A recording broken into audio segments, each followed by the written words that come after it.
Hello, beautiful, amazing, fantastic world, and good morning. Today, and you, beautiful individual, morning. Today, I would like to speak about every moment and periods of joy is a grace. The whole world and every individual on this planet have a lot of karma, and we have accumulated it all together over a long period and many incarnations of time. When we do feel joy, when we do feel loving and have a warm feeling and a feeling of inclusion, and it is, a feeling of, yeah, I feel pretty nice right now. When you reflect back, how often do that happen? It doesn't happen extremely often. Of course, unless we do hedonistically try to follow that and think that is part and meaning of life, of course. These types of feelings, these feelings of, joy, loving, beautiful, where we do not use our consciousness and our time to reflect upon darker things that might have occurred, memories, painful traumas, so on and so forth. It is a grace, truly. We all live on this same planet. We have all incarnated many times, and we have accumulated a lot of stuff. So being grateful for whatever good feelings you have, whatever joyful feeling you have, it really enhances that feeling of joy, because you truly know that it is a moment of amazement, a moment of wondrous situations and experiences. By truly being grateful for these types of things, but also grateful for when you have overcome the dark and hard and heavy stuff, you also are grateful, because that also help in you overcoming it. Because you know that once experienced, it's understood with your whole being. Of course, most human beings, we do not wish to experience struggle. We do not wish to experience pain, which is also why our higher self guides us and leads us towards and through such experiences, more or less unexpectedly, because that is the best way to experience it. You just think about it. Just think about it. Imagine if you knew every misfortune that occurred to you. You wouldn't be able to relax. You wouldn't be able to at all. And many people live actually by that standard, that by any moment now something might happen. But being grateful and knowing that whatever occurs, karma is a grace. Joy is a grace. You see, without karma, we wouldn't be able to make amends and grow out of the darkness to a higher standing within our own inner being, to a more stable foundational standing. It is because we pay karma that we are able to again remove the clutter, remove the mist, so that we can see clearly, feel clearly, and understand things much more deeply. And the deeper, but also wider you expand and deepen, it's important to do both. Going inwards and reflect upon self, reflect upon own mistakes, also what we might have done right, but more often than not you learn more from reflecting on our mistakes. So being grateful, just that gratitude, and it also counteracts the feeling of lack, the fear of not having enough, the fear of not being where you are, where you want to be, the fear of this and the fear of that. Being grateful in the moment. It is of course a practice, an active sacrifice to the divine, being grateful. It is true love being grateful, true gratitude. And being grateful too also is you indicating that you know it is not only by your own not only by your own power that you got these things. Higher realms also are helping you in these things. And by revering and acknowledging and respecting and being devoted to them, to our higher siblings and to Father and to our Redeemer, is, well, it is a token of gratitude and devotion. And the more you can immerse yourself in these and be conscious about it, the easier it becomes over time. It becomes like second nature, where you are more often grateful. Gratitude does not mean necessarily being happy and joyous and frivolous and ignorant, It is, I'm grateful for, even for the more heavy stuff, because you have gone through it, and it is in the past, and you have become a stronger human being for it. Of course, if you have reflected upon many of these things, because we have been as much part of these dark things as the things that happened to us.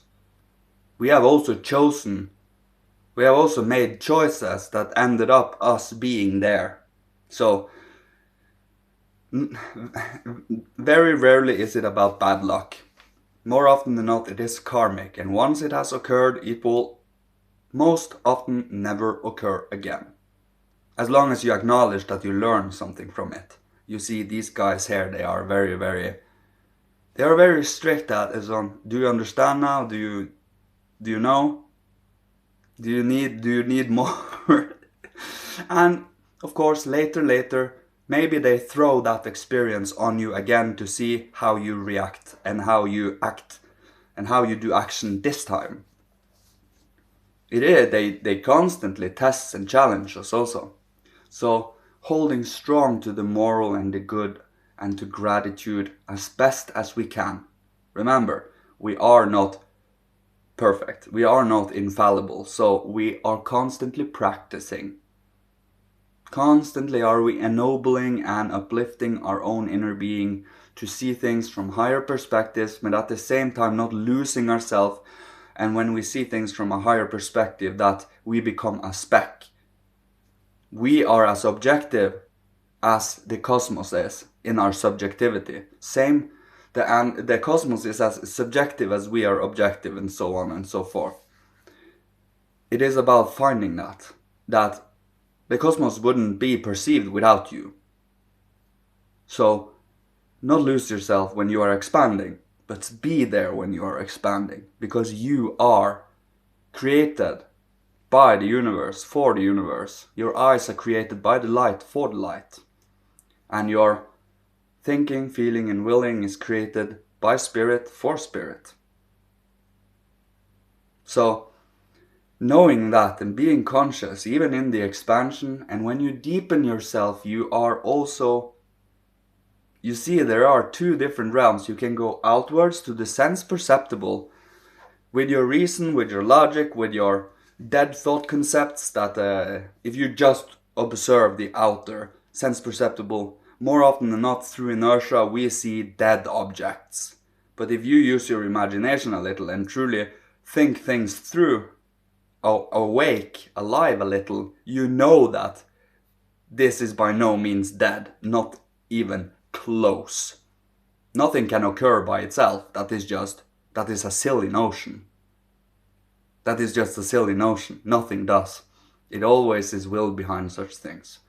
But by you being conscious of yourself, knowing what comes out of you, being careful and prudent with what you speak about, what you say, being aware and awake, but not hyper-vigilant, because that is also unhealthy.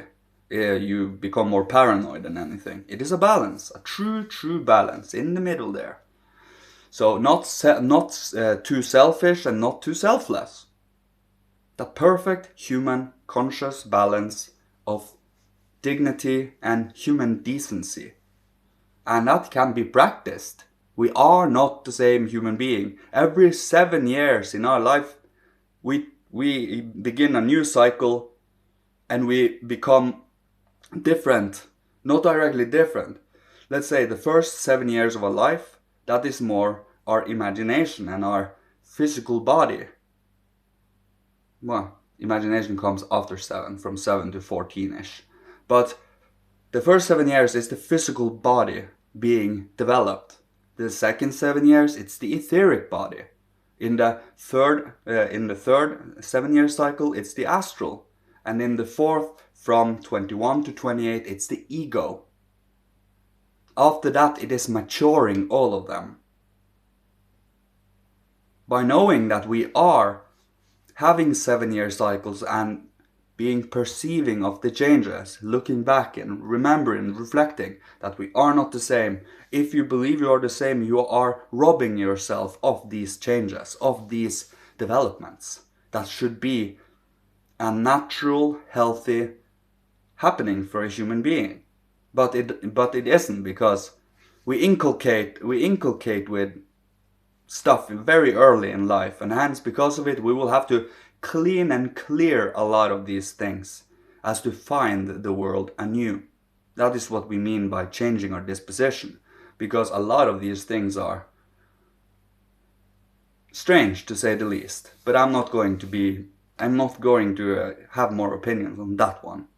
It is all about you when you are in your adult years, how you re-educate yourself and how you get acquainted and learn about life anew with your own being, with your own eyes, your own thinking, feeling, willing, and come to understand it for yourself and not take others' word for it, because we are living in this world. So it's just to go check, be a little creative, have a little faith, be a little wondrous and curious. And that is what I will leave you with today. Thank you. May Father, Holy Spirit, Christ, Michael, angel masters of old, ancestors from every incarnation, seraphim, cherubim, thrones, kyriadetes, dynamis, exousiae, archai, archangels, angels, bless, protect, guide, and love you, keep you safe. May you get inspired every day to do good and become an even more amazing individual human being. And may you find the divine, the loving, the joyous, the grateful again. Thank you so much. See you. Goodbye.